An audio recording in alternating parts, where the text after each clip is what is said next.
What's the deal? What's the deal? Politikan podcast. We back. This is day one after the murder trial of George Floyd. Found guilty of all three counts. It should have been murder one, but murder two, manslaughter, and I forgot the third charge.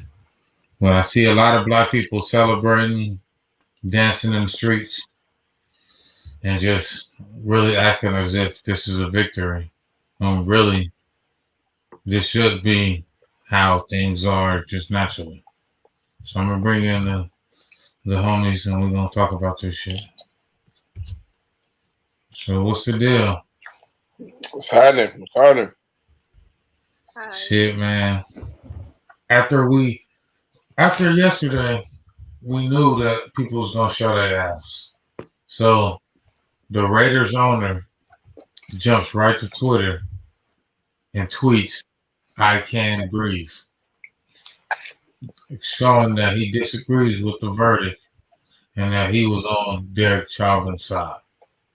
So now he's catching a lot of flack and he's recanting and he's trying to say he's sorry and that he has to look at things from a different eye and that this has taught him so much. Of course, saying all the things that they want him to say, but this is a bunch of bullshit, man. How y'all feel about this? He's a lying piece of shit. Straight up. I ain't even gonna sugarcoat it. He's a racist motherfucker that took an opportunity to come out and say what he had to say, like these other Trump supporters and these motherfuckers that have been waiting to be racist. He took that opportunity to just let everybody know how he feel. Right after the verdict, you tweet that, you insensitive bastard. Like, how you gonna do that, bro? Regardless if you really feel like that, it's your responsibility as, a professional, as a businessman, as an owner of a team, to represent them well.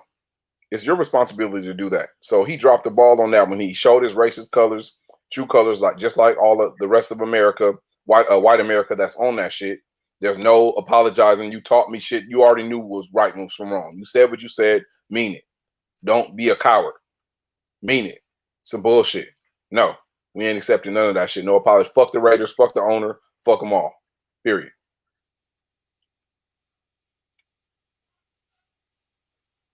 For me, well, I didn't really look at it, but if he is I actually took it at first, but until you said that he apologized for it, the way I took it, when I seen it, what first registered in my head when it says "I can breathe," I took it as, but this is just my thinking of it.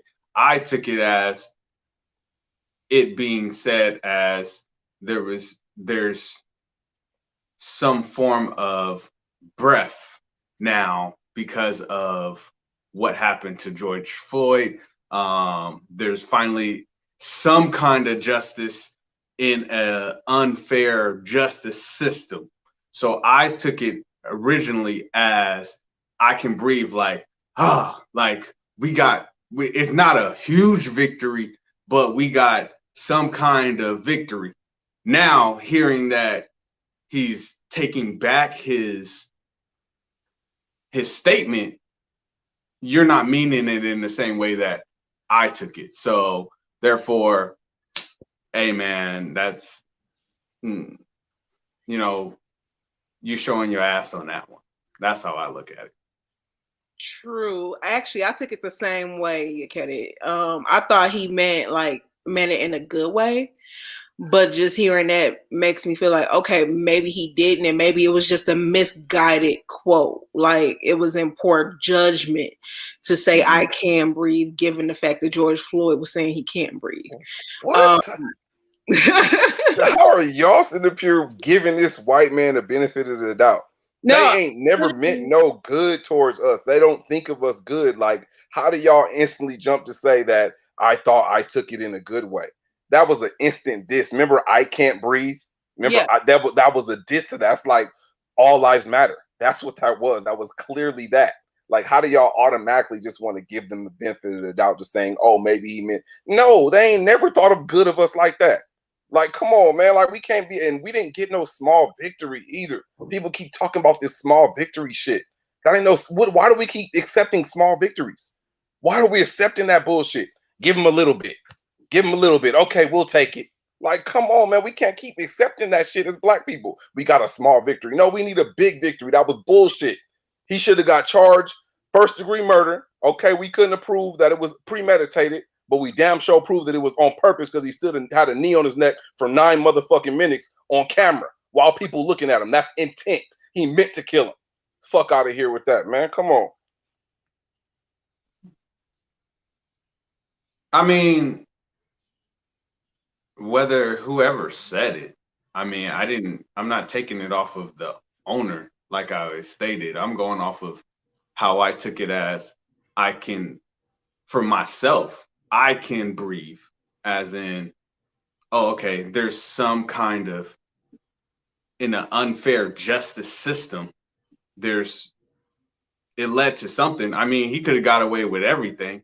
I take it as a small victory based upon what, 20 something years ago, or even longer than that, there was a video of Rodney King getting beat and all those dudes got acquitted.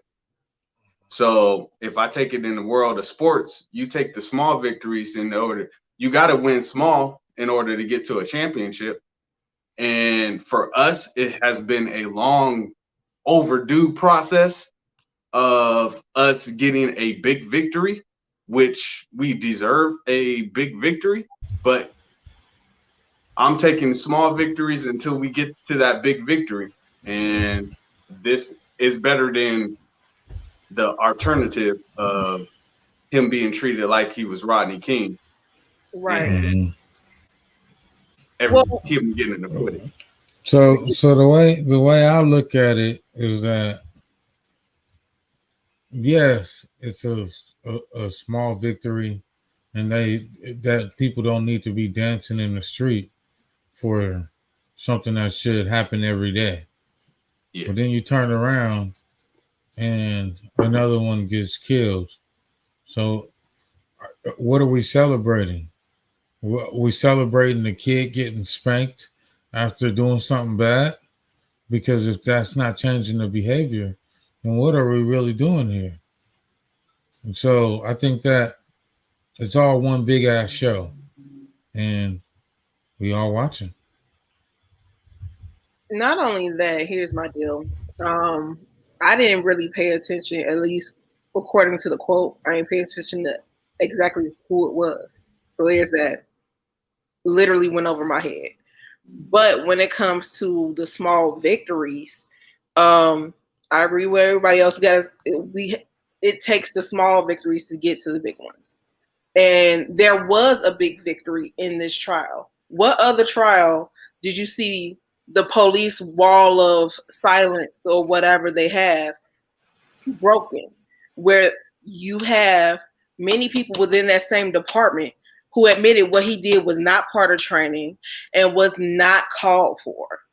They never do that. They will never admit that. They will tap dance around that question. And that was key in even getting him, even with all the video, even with everything, he still could have been acquitted.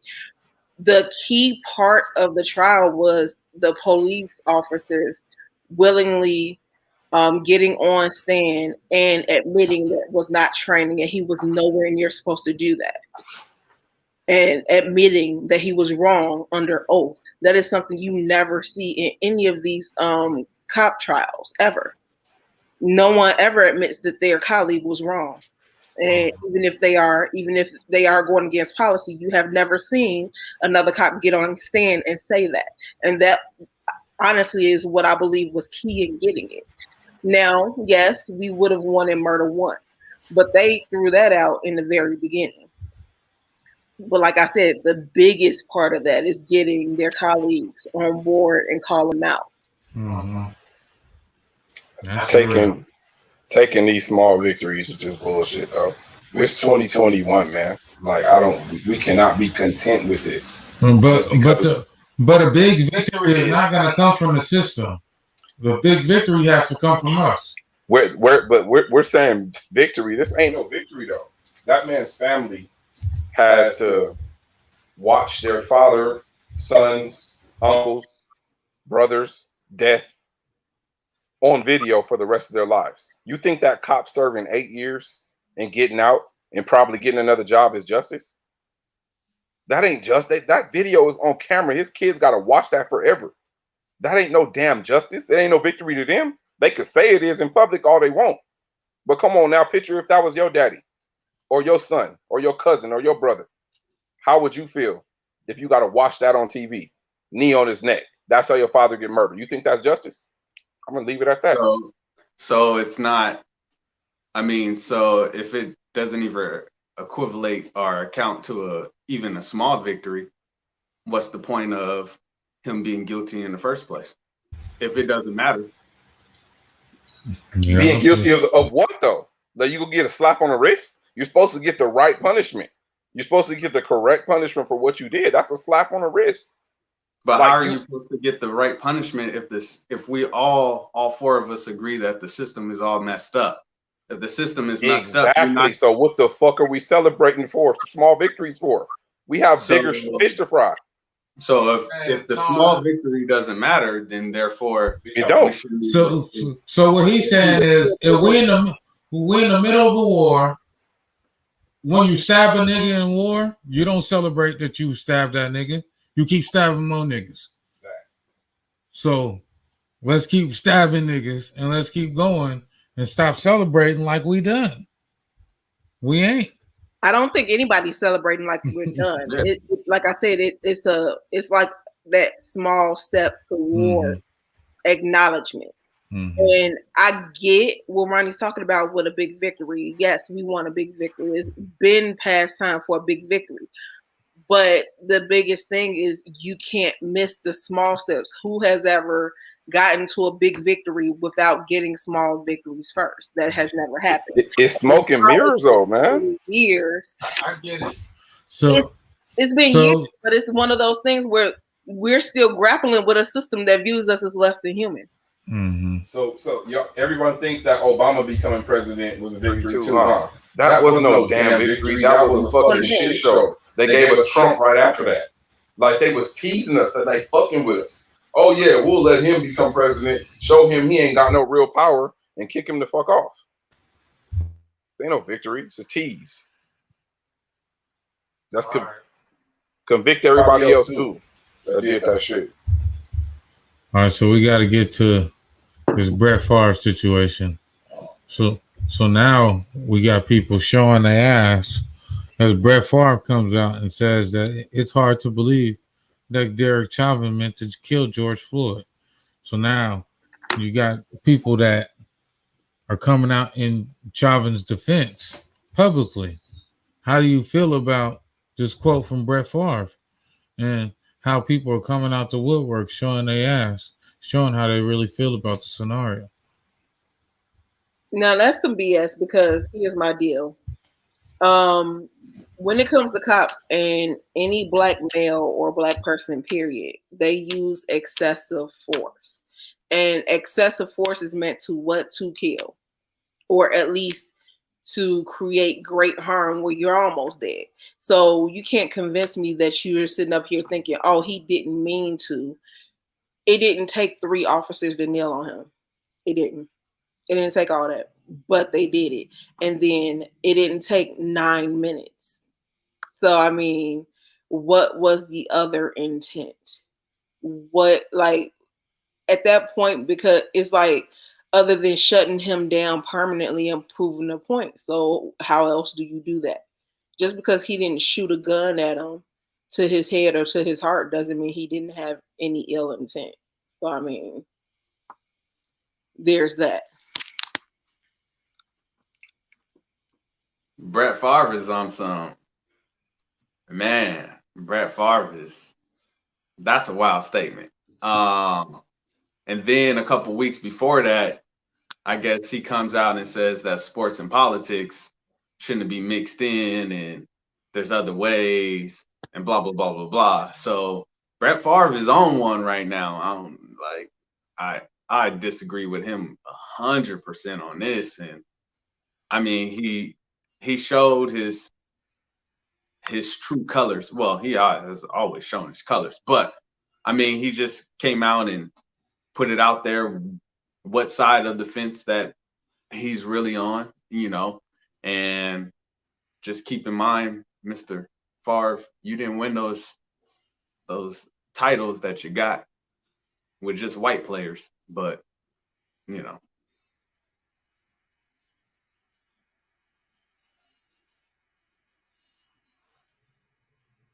It ain't no nice way to say this. He's just like a lot of them that's been coming out and exposing who they really are. You're racist all along, bro. You've been fake this whole time, faking like you give a fuck about black people. The first chance you get, you want to show how you really feel. That's the most ignorant, idiotic statement anybody can make.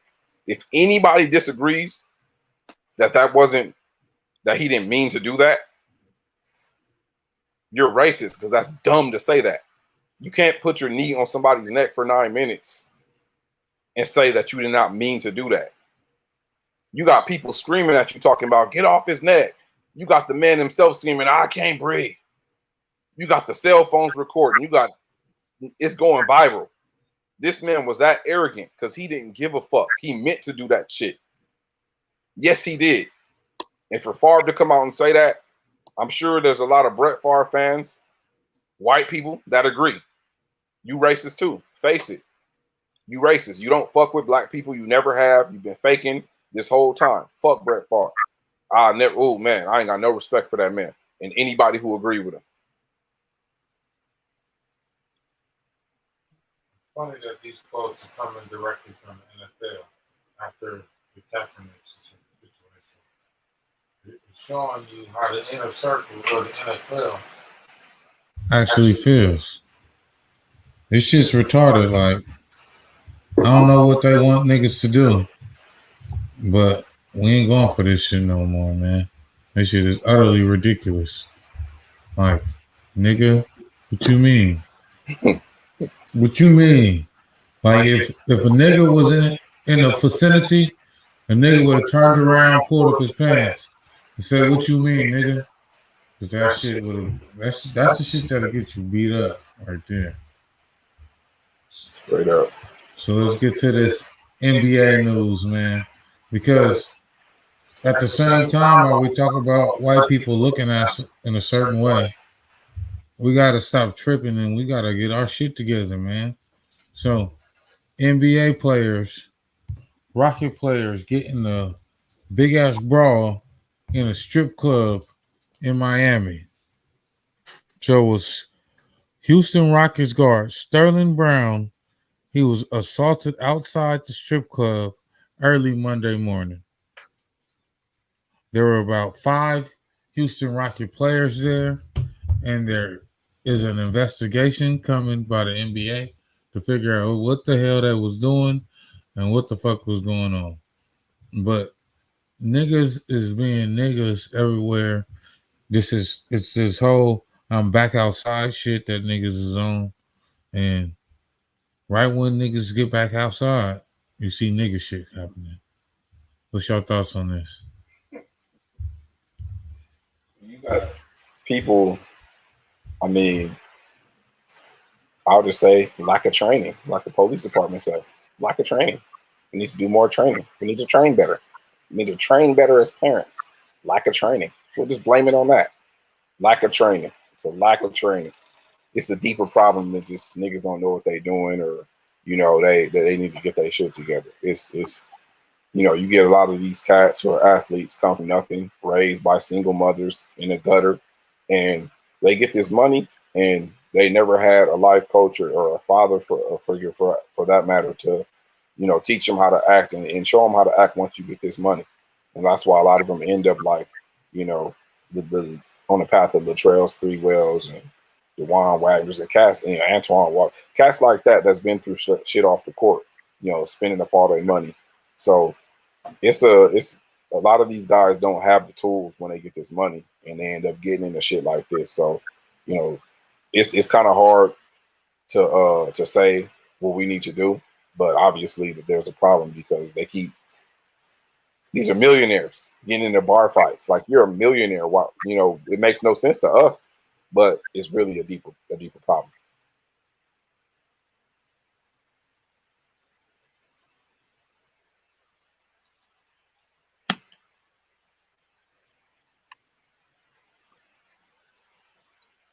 This all stemmed from like a bar party. This was a strip club. Yeah.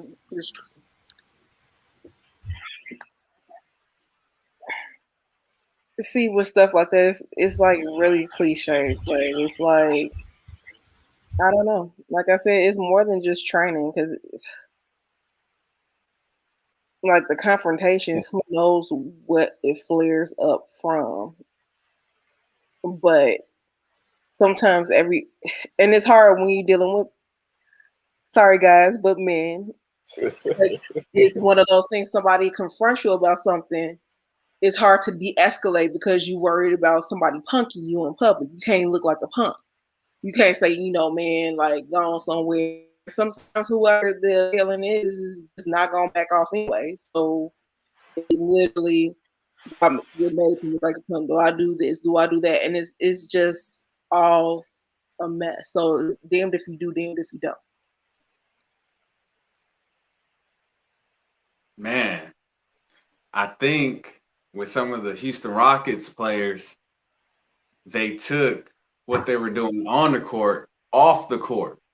And what I meant was they ass on the court, so they went to the strip club to go see the ass. So, it was just both. You know what I'm saying? They asked on the court and they went to the strip club and they showed their ass. And so that's what it is. And then, like the Mighty Lioness was saying, like, these, I mean, ego. That's all it is. You get into these ego fights and you don't want to back down or say sorry or whatever the case may be. And you get in these ego fights and then it ends up doing something like this.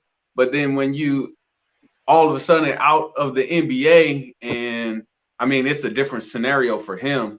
But the name that came when you struggling like what's his name? Delonte West and stuff like that, because you ain't in the NBA no more and you ain't making that money, then you're going to realize, oh, shoot, they just take it for granted. So many people want to get into the NBA. And you got these dudes in the NBA, ain't nothing wrong. Like, go to the strip club if you want to, but at least conduct yourself in a way where you ain't ass on the court and ass off the court. Yeah. Ass on the court. That's some real shit, though, man.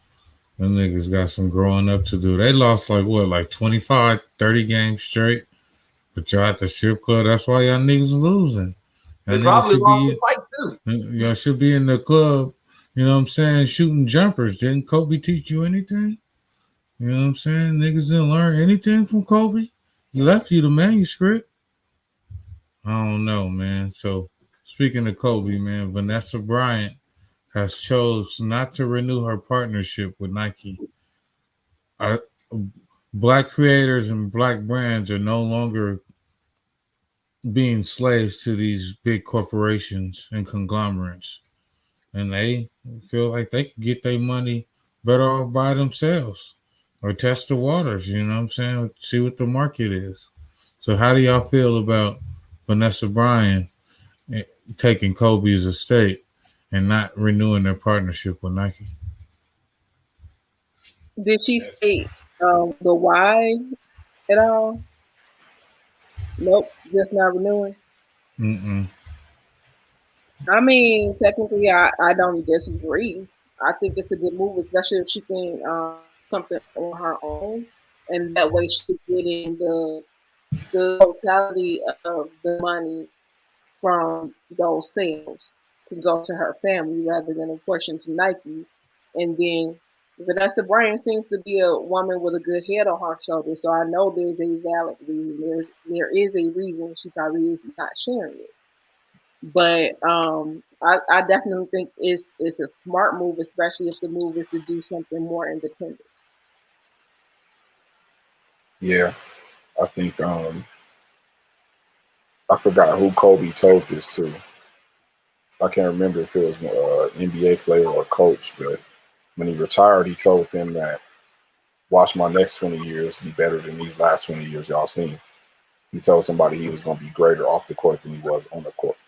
And you know how competitive Kobe was. Kobe told Phil Jackson to tell Michael Jordan to come here so he could tell him to his face that he'll kick his ass one-on-one when he was 19. Kobe, when he set his mind out to do something, people may feel that, okay, he's not as good as Jordan, but he came damn motherfucking close. So, you know, when Kobe say he's going to do something, he's going to do it. So that lets me to believe that I heard some reports, too, that Kobe was reportedly wasn't going to re-up that contract with Nike. Kobe was a businessman. Kobe made like $200 million after he retired off the court in a couple of years. His net worth went up dramatically when he retired. So he was making business moves. So who knows what he had up his sleeve to do his own sneakers. Maybe just release them under his own.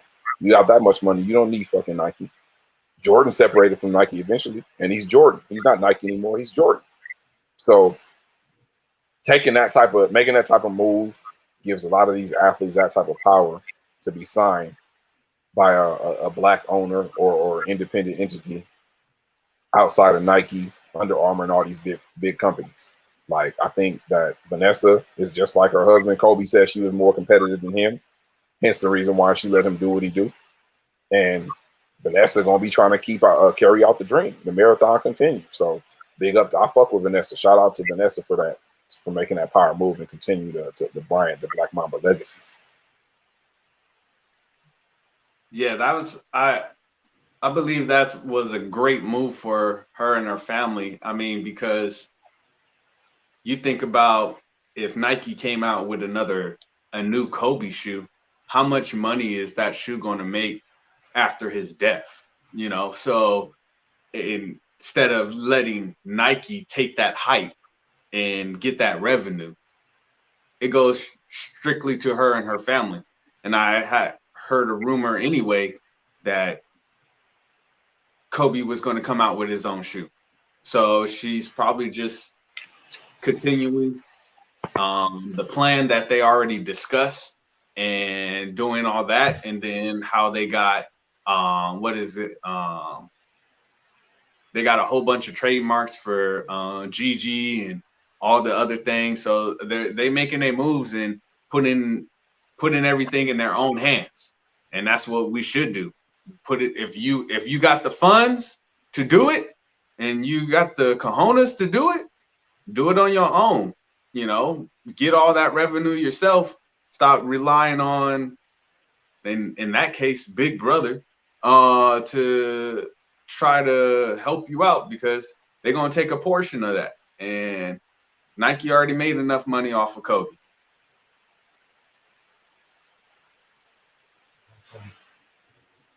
That's some real shit, man. RP to Kobe, man. They on some power move shit. We're gonna see what comes out of that, man. So that was definitely a power move. I feel like they got something in store. Kobe was definitely focused on multi business ventures. So we're gonna see where all that shit go. So speaking of Bryant, though, we got another police shooting. Police shooting killed teenage girl Ma'Khia Bryant in Columbus, Ohio, after she was wielding a knife on her property, trying to protect herself from getting jumped by some people that came to her house. The police pulled up. They didn't even tell her to freeze, announced themselves, dropped the knife, nothing. They pulled up and shot her 4 times in the chest. She died on the scene. She was 16.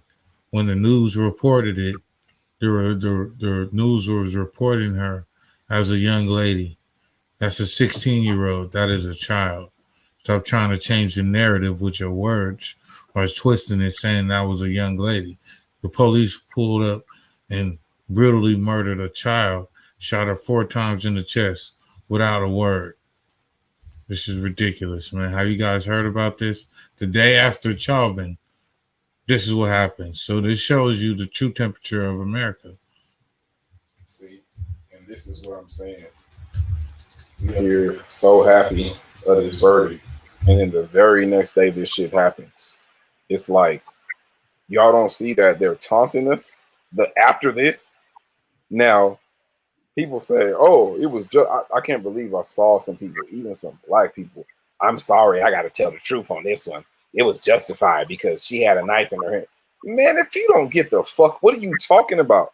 That's justified. The cops do that when they see black people. You see videos of white people talking shit. I kill you. Get the fuck out of my face. You see the dude waving a gun walking towards the police. But every time they pull, just like they pulled up on Tamir Rice when he was outside with the toy gun that they called and said was a toy gun. Mind you, this boy is 12. They pull up on him, no question asked, and they start dumping within 0.5 seconds. That's, bro, that's intentional as fuck. Like, that's like, what are we talking about here? They don't try to no other tactic. He immediately puts 4 holes in her chest and kills her.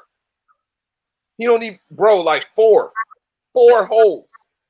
4 holes. Right after the George Floyd, they're sending a message. They are sending a message, man. This is what happening. Ain't no, oh, that they need better training, or that's not part of the training system. No, that's KKK motherfuckers dressed in police uniforms. Period. That's what that is. That's disgusting, man. It's disgusting to see that they could easily kill our children and don't give a fuck. Let a fucking 13 or 14-year-old white child get murdered by a black cop in America and see what happened to this motherfucking town. Come on, man. We're so fine with it. These are children, dude. I got a 15-year-old daughter. Come on, man. I got a 12-year-old son right now, Tamir Rice. Like, I'm disgusted, man. I'm tired of this racist ass country and this racist ass system and these racist ass punk ass cops.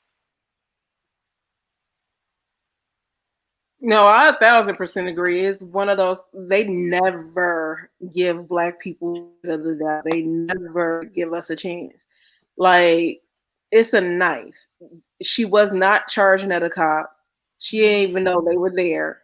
She's defending herself on her property, which of course that was probably left out of whatever call they received, and immediately shoot. And I agree with Kalum. Like, for the news to twist it and call her a young lady, she's a 16-year-old child. She is still a minor. Like, that was uncalled for. Like, there was nothing. And I guarantee you there's no charges because they're going to use the justification that she had a weapon. Not that the weapon was used toward anything. The point where she was defending herself, and of course, whoever she was defending herself against, of course, also did not receive any charges for being trespassing on property or anything else. So it's all messed up. Period. Oh man.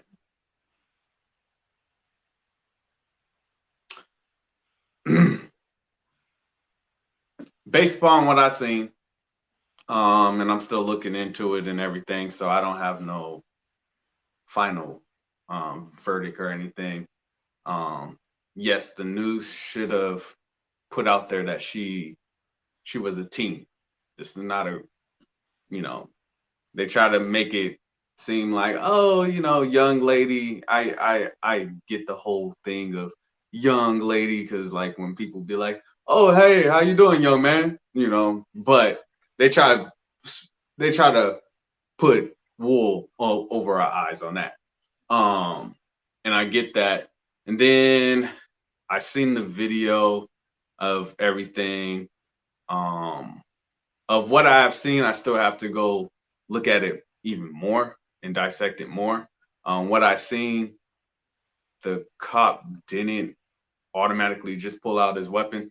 What I have seen, I seen him.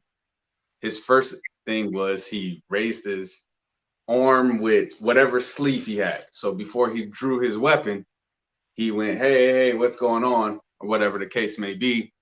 And then in that video clip, you see one girl on the ground. She got kicked in the head or whatever the case may be.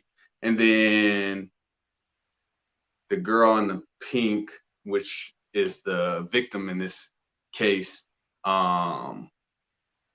the other girl that was leaned against the car, the girl with the knife, was going to go handle her business and stab her. So in that case, then the cop technically met force with force. As an EMT, this is not a cop, but when I was an EMT, one of the things that they taught you as an EMT is you can meet force with force. Now, I don't know the whole scenario of police because I'm not a police officer, but what that meant as an EMT is if force was being done to me, I was able to pick up an oxygen bottle and hit you with it. Force meaning force. So the knife in this case is considered, even though a gun is more dangerous than what a knife is, and you got to be in closer range. The force with force was pretty much the girl being able to take a life, from the other girl with the stabbing. So that's the whole shooting aspect of it all. Me, I'm not. It's still some BS and everything of that nature. To see what they come up with is to be determined. He may get away with it because of the whole knife situation, but I can see it from both standards, but I don't have no final verdict of. Hell no. Hey, man. Here, man. So no, this man. What you're talking about is a direct example of that Army officer that was met at gunpoint with extensive force by the police at the gas station. Video went viral a couple weeks ago. Mm-hmm. Is that we don't even get an opportunity to present ourselves to get a benefit of the doubt, to get anything but excessive force. And the problem is that every time that you deal with us with excessive force. So whether we're innocent, whether we're guilty, whether we're on our own property, defending our own life, like you can legally do, that's your legal constituted right. When it comes to weapons, when it's on your own property, you are legally constituted to defend your own life and your own property with your life. So if you came in my house and I shot you, that's legal. If you came on my property and I shot you, that is legal. I'm there, so nothing about her having that knife, whether her intentions was to use it or not, was completely legal. She was on her property. They were trespassing on her. So for her to be committing a legal act and for the cop to not even try to decipher what was going on and just to shoot her because she has a knife, because she's aggressive, she's on her property. What people came to assault her. You think that she's paying attention? She's fighting for her life. But when instead of defending her, fighting for her life, you took it. There's no explanation for that. You're saying that the cop, he didn't just come out and draw his weapon. Right. I didn't say fucking matter. I didn't say that he just came out and drew his weapon. So when I said that you're talking about meeting force with force. The force is a constitutional right given to you in America. This was her constitutional right. She was on her property defending her own self. You can defend your life with your life. This is in the Constitution. So what force legally was she doing? She was doing exactly what she should do. Because if 5 people pull up to your house and jumped you, and you was out there with a knife, and the police pulled up, and you still had the knife in your hand, they could shoot you because that's force with force. Is that what you're saying to me? If you were put in that shoes and people came to your house to do harm to you, you're gonna defend it with every bone in your body. And that's what that little girl was doing. There's no constituting it. There's no reason for that. There's no place for that. And that's why George Floyd case, we say is not a victory at all, because 24 hours later, the system shows you that a verdict putting one nigga in jail doesn't change the system at all. Okay, so my question would be to the panel. My question will be, if we were in that situation as not the girl, but we were in a situation as the cop, what should the cop do? Maybe there needs to be a conversation of how that should be. So what would you guys do if you were the cop? Just let her stab her? It's not even about. See, I can't believe you're sitting up here. You're pretty much justifying this shit. So you're saying, hold on. You're saying it's okay for him to prevent a life from being taken, for him to take the life. What are you talking about here? So I'm going to stop her from taking her life, but I'm going to take hers. What did you accomplish here? Somebody fucking died. That wasn't it. What it was is he's a white racist asshole. His dick got hard when he pulled up and seen some black people with a knife. He said, oh yeah, here we go. Bang. I'm shooting. 4 bullets. If you wanted to stop the situation, you're trained good enough to shoot. Why don't you shoot her in the leg or something one time, or fire a shot, fire a warning shot or something to try to scare the motherfuckers from stop doing it. He put 4 holes into her. He tried to kill her. He did not try to de-escalate the situation. He put 4 holes. And this is a child. If that was a white child, he's not firing 4 shots in her chest. He's not doing it. He's not doing that shit. He fired 4 shots. I definitely agree with Ronnie, because at the end of the day, my answer to your question is how he would de-escalate that situation the same way they de-escalated when they deal with hostile white people with weapons. They don't get not one shot into any part of their body. Period. You never hear it. It's so many videos that show white people not only threatening cops, but they have walked toward them with loaded weapons, and the cops beg and plead with them to put the weapon down. Exactly. And that's the whole point. This girl had a knife.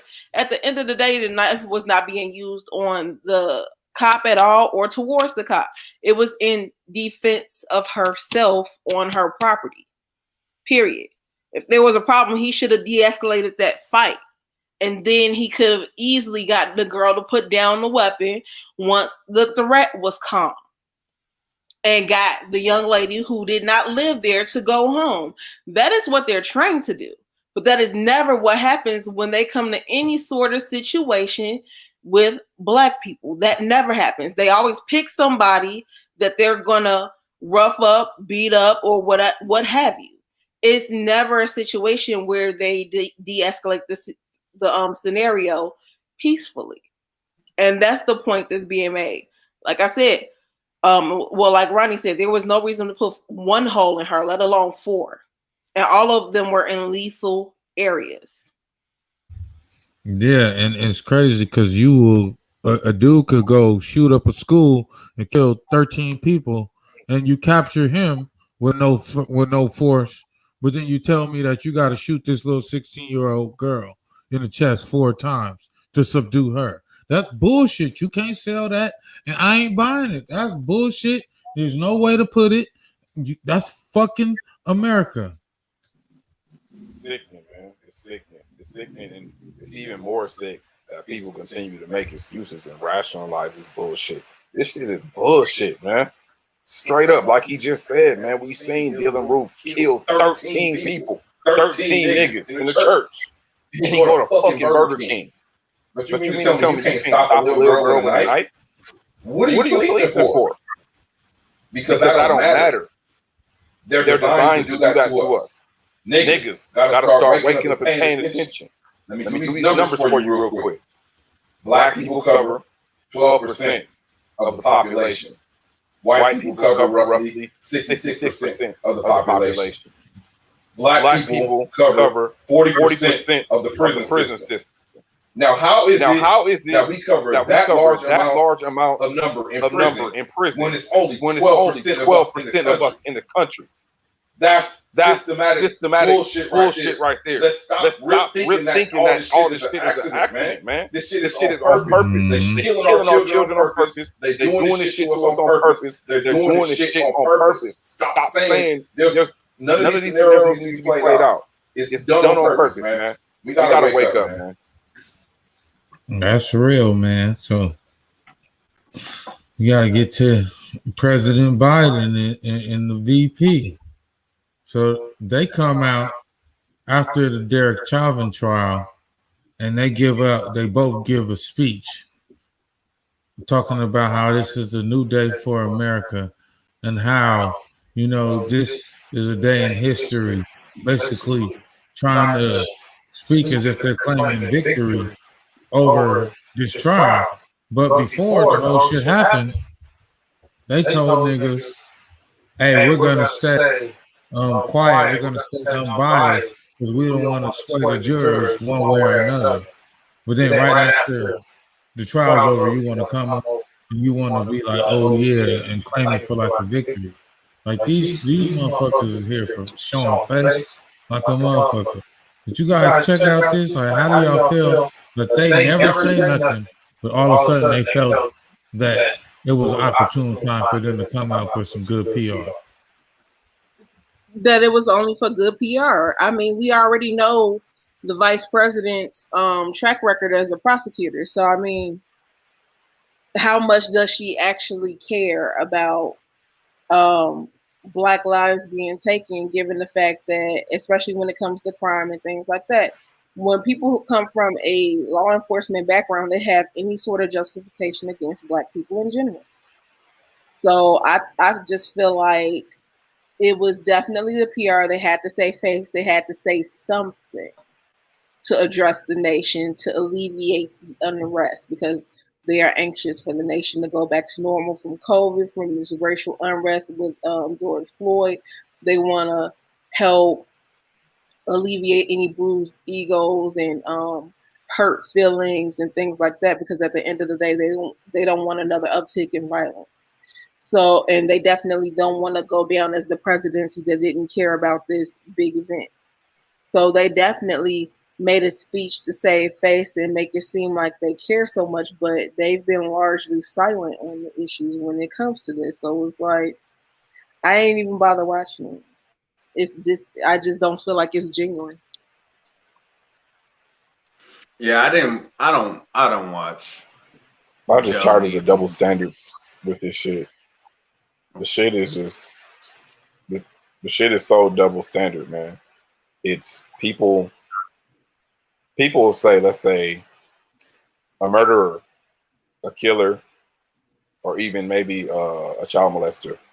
Once you do that, you got to register for that for the rest of your life. There's no, he's reformed, he's recovered. People will never treat you the same way if you're found guilty of touching a child. If you say there's no reform, or there's no he changed, he's that forever. Biden and Harris did what she did to the Black community with her convictions and all the shit that she did. All of a sudden, oh, she's changed. She's changed. Why do we always move the goalposts for each situation? Some people can't change, but some people can. The fuck make you think she changed or he changed? I ain't got the blinders over me. These are still the same motherfuckers that did what they did to the Black community with the 94 crime bill and all the Black fathers that was put away by Miss Kamala Harris. So them speaking up, man, I'm so done with that. Like, speaking after the Chauvin trial is a publicity stunt, man. For the people that do believe the bullshit that they say and they spew, that's for them. But for the real motherfuckers that see what's going on, man, we ain't buying that shit. And I would say we need to keep the same energy, man. Like, same energy as in when old boy Trump was in office and he had, killings under his belt. We were on his neck. But this dude Joe, he racking up some deaths and a whole bunch of killings.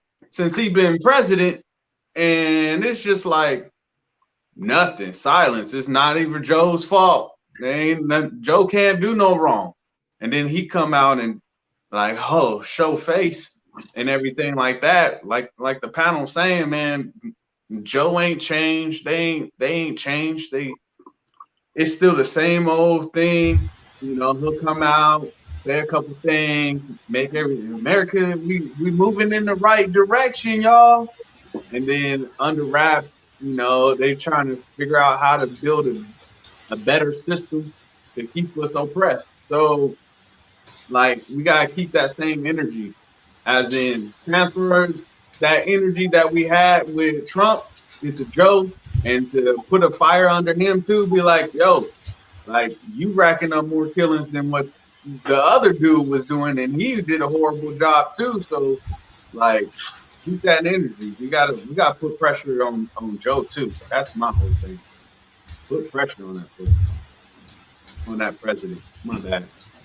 I feel it, man. That nigga Joe, Moneybag Joe, he gave niggas stimmies, man. Now niggas, man, niggas is so satisfied with nothing. It's ridiculous. We gave a nigga a little stimulus check, but Trump gave you a stimulus check straight out of his own personal account. The check said from Donald Trump.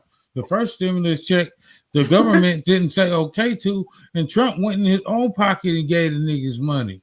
And nobody gave that nigga Trump no respect for it. But all of a sudden, Moneybag Joe give you a check from the government, which is your own tax dollars. Mm-hmm. Trump gave you a stimmy out his own personal money. The government gave you a stimmy out your own money, your own tax dollars, but you cool, he Moneybag Joe. You know what I'm saying? Niggas is on, man. And he racking up more bodies than Trump did when he was president. He, 90 days in? 90 days in, how many bodies he got? School shootings, 3-4 police murders. And ain't nobody saying nothing. He didn't even brought up in the question. And he ain't saying nothing. They said that he too old to do a tour like Trump did. And he just gonna come out every once in a while just so we know that he's still alive.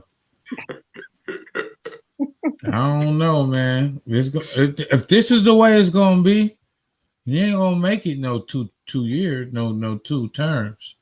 Because look at this first 90 days. But it's also showing though, like, oh, they ain't gonna say nothing. Ain't nobody. That's why I say keep the same energy. Ain't nobody. Oh, well, they're not upset at Joe the way that they were upset at Trump. So keep murdering away. Hey, keep doing your thing. But the difference is now that Trump is not in office, Trump is still out there doing rallies. Trump is still talking shit about Joe Biden every day. Everything that Trump is still out there. The difference is now that he's not in office, he's getting no mainstream media coverage. So now you don't think that the Trumpers still exist. No, them niggas are still rallying. Them niggas are still in the street. Them niggas are still talking shit. They just ain't getting no media coverage. Well, actually, and because the person in office is not a person of color. Because when he was talking shit about Obama, he got mainstream media coverage. Mm-hmm. And then, of course, once he was president, now he's out of office, and the person in office that he's talking about is another white man. It's just 2 white men bickering. That's all. Mm-hmm. I was dying. I was watching the Trump rally, and Trump said that he wanted to catch Joe Biden fade. That shit had me dying. I was dying laughing. He said it exactly like this. He said it wouldn't even be a fight because one tap to the chin and poof, he's down. That shit had me crying. Like, this nigga Trump don't give a fuck. Like, damn. Like, we're gonna see how this nigga Joe Biden is, man. I'm giving this nigga a chance. He got my vote. I voted for y'all niggas, man. So don't let me down. But y'all Democrats, so y'all probably gonna let me down. True. Unfortunately. Because all Democrats have done is sell black people lies and let us down. That's the history of the whole damn party. That's how they got any power in the first place. They didn't have no power until they got the black vote, promising us all this shit And then look at us 200 years later. Them niggas got half the government and we still ain't got shit. Fuck the Democrats. Bad relationship. Broken. All right. But let's get up out of here, man. What y'all got let's get some shout outs before we get up out of here. Well, shout out to you guys once again. Always a pleasure to see you all. Also, just for those online, just make sure to check out my Instagram at _vocal_Miss I have upcoming announcements for endorsements and ambassadorships, so just keep an eye out.